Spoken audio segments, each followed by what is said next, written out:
Halo, selamat datang kembali di channel YouTube Indo Programmer. Di hari ini saya akan memberikan sebuah materi terkait penggunaan metode dengan bahasa pemrograman Java. Ya, jadi hari ini kita akan belajar bagaimana kita bisa menggunakan metode untuk membantu kita dalam melakukan proses-proses ataupun kegiatan di dalam aplikasi kita yang menggunakan bahasa pemrograman Java, ya. Nah, metode secara definisinya merupakan blok kode yang hanya berjalan ketika kita panggil. Nah, metode itu ataupun metode itu digunakan untuk melakukan aktivitas tertentu dan bisa juga disebut sebagai fungsi. Jadi tugasnya adalah tetap seperti yang sudah kita pelajari, melakukan sebuah aktivitas ataupun sebuah proses yang nanti kita buat lebih terstruktur gitu ya. Jadi perintah itu ketika nanti di dalam aplikasi kita ada kegiatan ataupun perintah yang berulang-ulang, kita sudah bisa memanajemennya agar nanti bisa mempermudah kita ketika kita menggunakan perintah itu kembali gitu ya. Lalu mengapa sih harus kita gunakan metode nanti di dalam aplikasi atau pemrograman kita? Sebenarnya metode itu digunakan ketika kita nanti mau menggunakan kembali kode program yang sudah pernah kita buat. Jadi kita misalnya nanti ada kegiatan ataupun perintah kode yang berulang terjadi penulisannya, maka nanti kita bisa dipermudah menggunakan metode ini. Jadi kita nanti akan tentukan kodenya hanya dalam satu kali dan nanti bisa digunakan berkali-kali sesuai kebutuhan dari aktivitas di dalam aplikasi kita, ya. Jadi artinya misal nanti dalam satu aplikasi kita ada kegiatan menjumlahkan dua buah bilangan secara berkali-kali ataupun lebih dari satu kali tugasnya. Nah, kita bisa tentukan nanti perintah itu, tugas itu dalam satu kali penulisan dan nanti bisa kita gunakan secara berkali-kali. Ya, artinya ini untuk membantu kita dalam mengelola ketika ada baris program ataupun perintah yang dilakukan berkali-kali di dalam aplikasi kita tanpa kita harus menuliskan ulang lagi perintahnya. Jadi kita sudah sediakan nanti bloknya ataupun tempat khusus agar tugas itu bisa nanti berjalan berkali-kali tanpa harus kita mengetikkan ulang kode program yang sama gitu ya. Jadi lebih mengarah ke program yang terstruktur gitu ya. Nah, yang pertama kita akan pelajari adalah bagaimana membuat sebuah metode ataupun metode di dalam Java. Jadi satu metode harus dideklarasikan dalam satu kelas, ya kan ya. Kelas yang kita maksud itu adalah kelas project kita gitu ya. Nah, jadi metode itu didefinisikan dengan nama atau kata kunci metode diikuti dengan tanda kurung seperti ini. Nah, Java menyediakan beberapa metode yang telah ditentukan sebelumnya. Bisa juga nanti tugasnya itu mencetak, namun kita juga bisa dapat membuat metode sendiri untuk melakukan tindakan tertentu gitu ya. Jadi nggak selamanya tugasnya si metode itu hanya mencetak sebuah teks ataupun kalimat gitu ya. Jadi bisa juga melakukan sebuah aktivitas sesuai dengan yang kita tentukan. Nah, contohnya nanti kita punya sebuah kelas project kita namanya main. Nah, metode itu ada diawali dengan kata kunci static void. Lalu ini adalah nama metodenya. Nah, tadi kan dibilang ketika kita ingin mendefinisikan sebuah metode harus diikuti dengan tanda kurung, tanda buka dan tutup kurung seperti ini, ya kan. Lalu ini bloknya dari buka kurung dan tutup kurung. Jadi ini adalah blok program untuk satu metode gitu ya. Lalu nanti tugasnya kita tuliskan di sini, apa yang menjadi tugas si metode kita tuliskan di antara buka dan tutup kurung kurawal dari sebuah metode itu. Ya, nah seperti ini cara untuk membuat sebuah metode. Lalu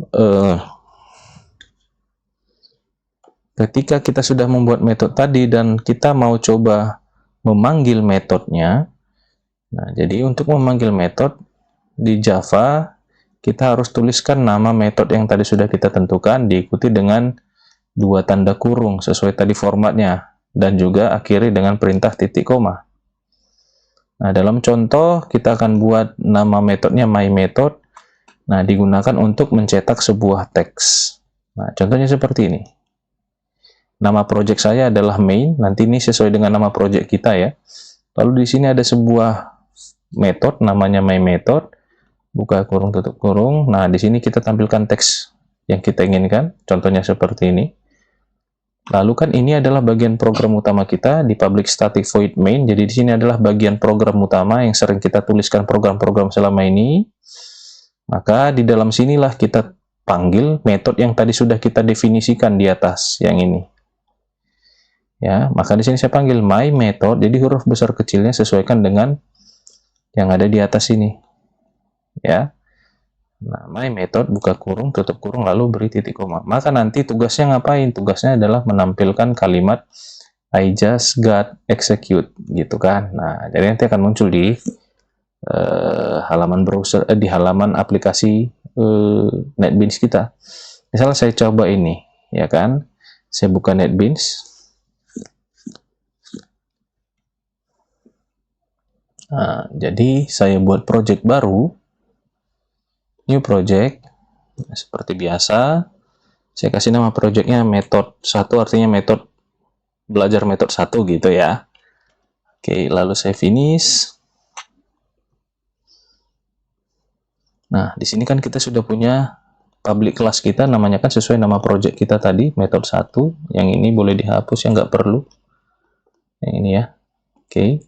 Nah, ini juga boleh dihapus. Nah, jadi metode itu kita tuliskan sebelum dari void main ini. Ini adalah void main, public static void main ini adalah badan program utama kita. Nah, kita kan biasa selalu menuliskan program di sini, ya kan?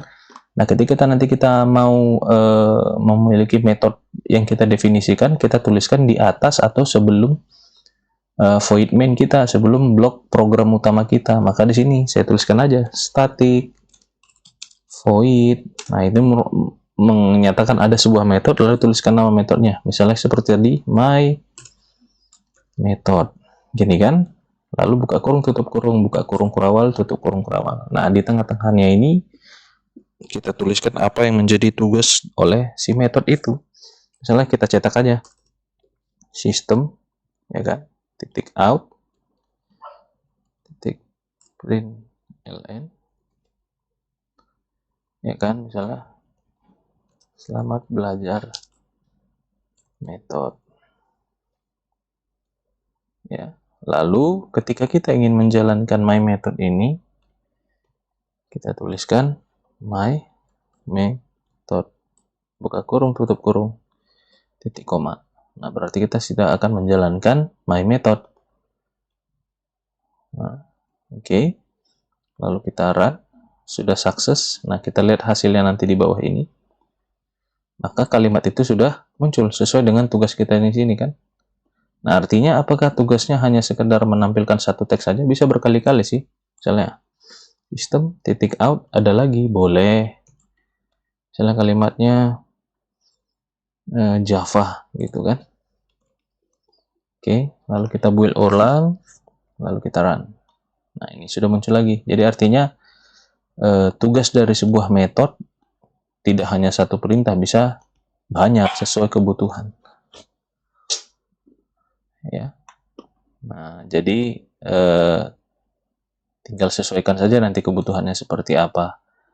Lalu, itu caranya tadi ya, memanggil metode. Nah, yang selanjutnya kita pelajari bagaimana kalau metode kita memiliki parameter. Nah, jadi kalau penjelasan di sini, informasi dapat diteruskan ke sebuah metode sebagai parameter. Jadi, ketika kita memanggil sebuah metode, kita juga bisa memberikan sebuah data ataupun sebuah informasi ke dalam metodenya.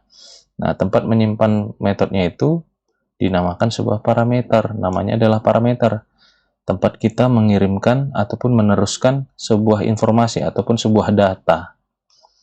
Nah, parameter bertindak sebagai variabel di dalam metode. Ya. Jadi, parameter itu sama seperti variabel artinya. Ya, fungsinya adalah menyimpan data. Nah, parameter ditentukan setelah nama metode dan ada di dalam tanda kurung. Jadi parameter itu nanti letakkan di dalam kurung dari setiap metode yang kita miliki. Ya. Nah, Misalnya, kita punya myMethod tadi, lalu seperti tadi dibilang bahwa parameter itu bertindak sebagai variabel. Nah, di dalam kurung ini, kan dibilang tadi, diletakkan di dalam kurung sebuah metode. Maka di sini dia, nih, ya kan? Nah, tipe datanya string, ya kan? Lalu ininya, namanya adalah nama variabel yang digunakan sebagai parameter adalah fname. Nah, ini dia ya. Jadi, nanti data yang mau dikirimkan itu disimpan nanti ke dalam variabel yang merupakan parameter bernama fname. Lalu nanti kita coba cetak dengan sistem .out.print ln. Ini fn. N ini datang dari mana? Dari sini kan. Jadi yang mau dicetak adalah isi dari variabel ataupun parameter yang ada. Lalu ini kan kombinasi aja untuk menggabungkan sebuah teks, ya kan? Maka digunakan simbol plus. Ya kan? Nah, kita boleh coba. Langsung kita ke project kita tadi. Nah, di dalam ini boleh kita tambah function baru ataupun metode baru, static void apa kita buat ya? Nama gitu kan, atau jangan nama deh. Cetak, ya kan? Nama metodenya cetak. Nah, di dalamnya ada variabel bernama string. Isiannya misalnya nama variabelnya adalah nama. Lalu kita cetak dengan perintah sistem .out .print ln. Lalu saya kasih kombinasi isi parameter seperti ini, .2, simbol plus, nama, ya kan? Lalu kita mau coba panggil di sini. Maka saya panggil di sini nama metodenya cetak buka kurung tutup kurung titik koma. Lalu di dalam kurungnya tadi kan ada parameter nih. Nama parameternya nama, berarti kita isi aja nanti di sini. Tipe datanya apa tadi? String. Maka di sini saya tulis karena string harus ada kutip 2. Nah, nanti dikasih tahu nih oleh NetBeans kita. Nama parameternya, parameter yang digunakan nama ya, yang ini tadi kan. Nah, kalau saya ganti ini jadi X, ini pun saya ganti jadi X. Di sini. Maka di sini kan dikasih tahu parameter nanti yang menghandle data yang dikirimkan itu namanya X yang di sini. Gitu ya. Salah saya buatnya namanya Budiman. Nah, kita lihat nanti apa hasilnya. Ketika kita panggil fungsi cetak, tugasnya ngapain tadi? Mencetak kalimat itu sesuai dengan isi parameter yang kita isi di dalam X. Isinya apa? Budiman, gitu ya. Build atau build ini juga boleh. Seperti ini. Oke, run. Nah, ini kan isi parameter Budiman. Misalnya kalau saya panggil metodenya berkali-kali, lebih dari satu kali, boleh aja cetak. Di sini namanya Putri. Lalu titik koma. Ya kan? Save. Kita build ulang, kita run. Nah, si Putri juga bisa ditampilin. Kalau mau saya panggil lagi berulang kali, misalnya saya buat namanya Sari. Oke. Run. Nah, jadi artinya si metode yang sudah kita miliki, kita bisa panggil berkali-kali. Kalau mau saya panggil lagi di sini my method, boleh aja. Sesuai dengan penulisannya, huruf besar, huruf kecilnya ya. Nah, ini sudah muncul lagi kan. Jadi artinya metode itu bisa dipanggil berkali-kali. Oke, jadi Pak, apakah hanya sekedar melakukan ini, sistem .print out gitu kan? Enggak sih. Kita bisa ibaratkan memanfaatkan parameter ini dan metode ini untuk melakukan proses-proses lainnya. Contohnya ada proses penjumlahan dua buah bilangan. Kita akan sediakan metode yang bertugas untuk menjumlahkan dua buah bilangan. Bisa, boleh seperti itu, ya kan? Misalnya saya buat aja static void tambah. Nah, kalau menjumlahkan dua bilangan berarti kan dua data yang dikirimkan, ya kan? Berarti kalau menjumlahkan dua bilangan tipe datanya apa? Integer, gitu kan? Maka saya buat int tipe datanya. Lalu saya kasih nama variabelnya nanti yang untuk menampung datanya itu A. Lalu ada lagi tipe data kedua dipisah dengan koma ya. Kalau ada parameter selanjutnya pisahkan dengan koma, lalu saya beri nama B. Ya kan? Lalu kita coba tampilkan saja kan sistem .out .print ln. Ya kan? Kita masukkan isi bilangan 1, jadi bilangan 1 itu ditampung oleh parameter A atau variabel A plus A seperti ini.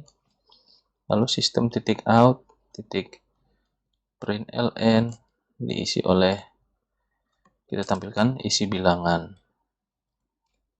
2 oleh variabel B.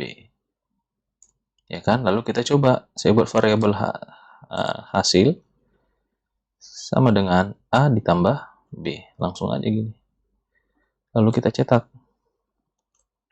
sistem titik out titik println, kita kasih keterangan hasil tambah titik 2 variabel hasil, kan itu yang menampung A ditambah B nanti, ya kan? Lalu kita coba di sini, kita coba panggil variabel tambah tadi, metode tambah tadi ya, tambah dengan, saya masukkan aja di sini. Berarti kan nanti ada bilangan satunya nanti disimpan ke A, bilangan 2-nya disimpan ke B. Misalnya saya buat aja di sini 5, koma, kan tadi pemisahnya koma ya, 10. Artinya, nah ini kan sudah dikasih tahu NetBeans-nya. Angka 5 nanti disimpan ke A, angka 10 disimpan ke variabel B. Kan gitu ya, ini udah ada keterangan tambahannya. Tuh, kita sangat dibantu nih sama NetBeans-nya. Nah, kita lihat hasilnya. Berarti menjumlahkan 5 ditambah 10, hasilnya 15. Mau nanti kita panggil lagi dia berkali-kali dengan data yang berbeda, misalnya 10 ditambah 12, maka hasilnya apa? Gitu kan? Maka kita coba build, success, run. Maka hasilnya 22. Kalau ini mau kita kombinasikan dengan scanner, boleh aja. Di sini saya tambahkan lagi kan. Di sini ya, ya import. Kalau nggak salah di sini kan, Java titik util scanner. Ini kan.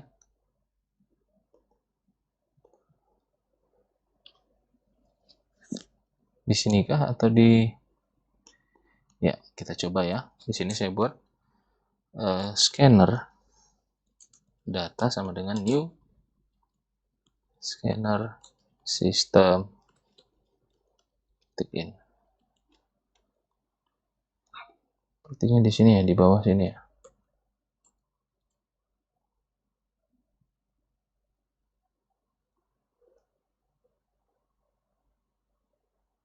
Oh, ini R di sini ya. Oke.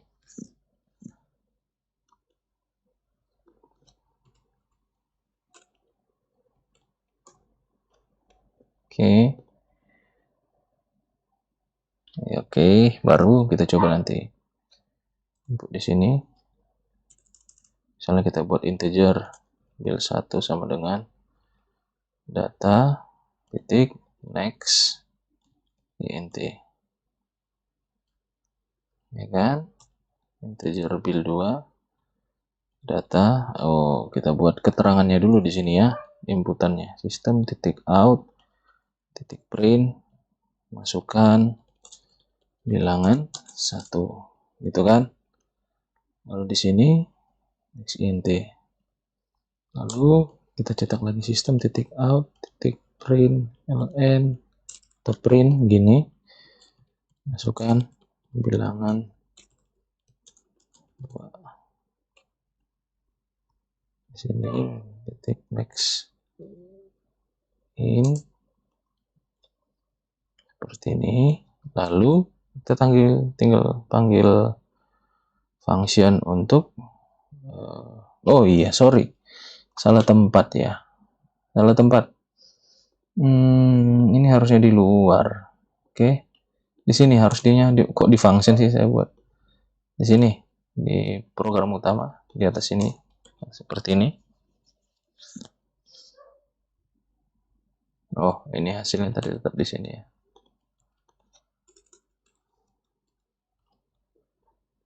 Oke, lalu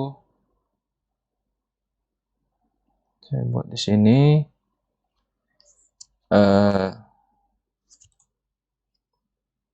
nama fungsi kita tadi tambah build 1, build 2. Oke. Coba run. Oke. Nih, kita masukkan bilangannya 60, lalu 90, hasilnya 150. Jadi bisa, artinya bisa kita kombinasikan dengan scanner ya, tugasnya. Oke. Nah,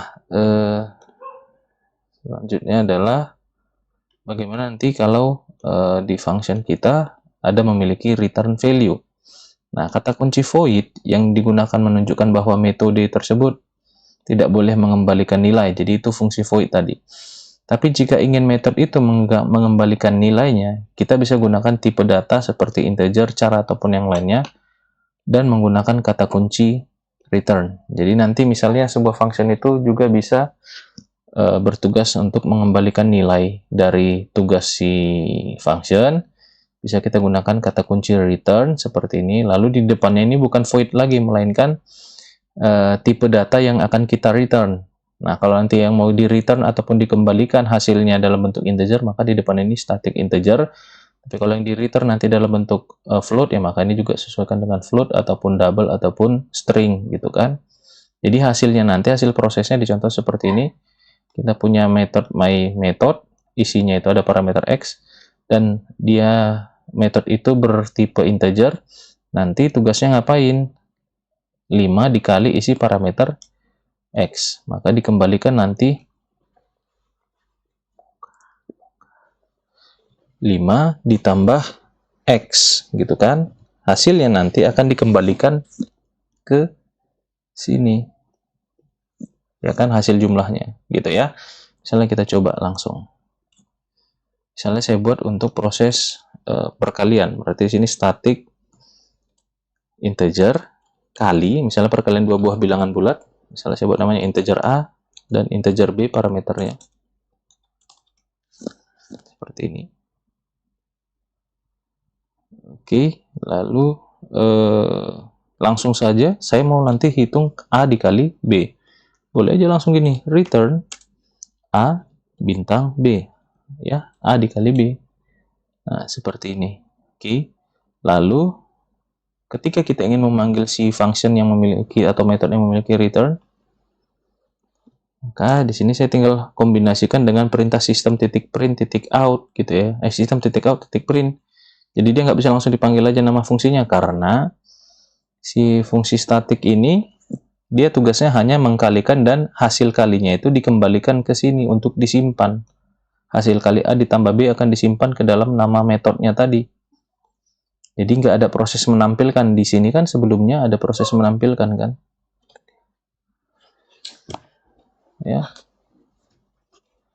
Oke, maka di sini harus system.out.print ln harus digabungkan dengan print ln. Lalu panggil nama metode kita tadi nih. Maka di sini saya buat kali buka kurung berapa parameternya tadi. Ada 2 kan, misalnya saya mau mengkalikan 5 dengan 4, maka 5,4. Lalu kita coba lihat hasilnya. Nah, ini tadi yang pertama, masukkan bilangan 1, 7, 3, enter. Nah, ini hasil kalinya 20. Ya kan, boleh kita combine dengan kalimat gini. Hasil kali, ketik 2 plus, seperti ini. Oke, nah, kita buat lagi ulang. Masukkan bilangan 1, 6, 5. Nah, hasilnya adalah 5 dikali 4, 20. Nanti boleh juga kalian ganti dengan perintah scanner. Ya, jadi itu saja yang bisa kita bahas terkait metode-metodenya. Nanti boleh kalian kembangkan sesuai dengan materi-materi yang sudah pernah kita pelajari. Baik itu kondisi, perulangan. Nah, itu bisa dikerjakan oleh metode ya. Jadi saya contohkan seperti ini. Harus yang namanya belajar harus di-improve lagi, dikembangkan ya. Jadi itu saja dulu yang bisa saya berikan terkait materi kita tentang metode di dalam Java. Nanti kita akan bahas lagi di video yang lainnya terkait materi-materi Java ya. Jadi itu saja yang bisa saya berikan. Saya ucapkan terima kasih.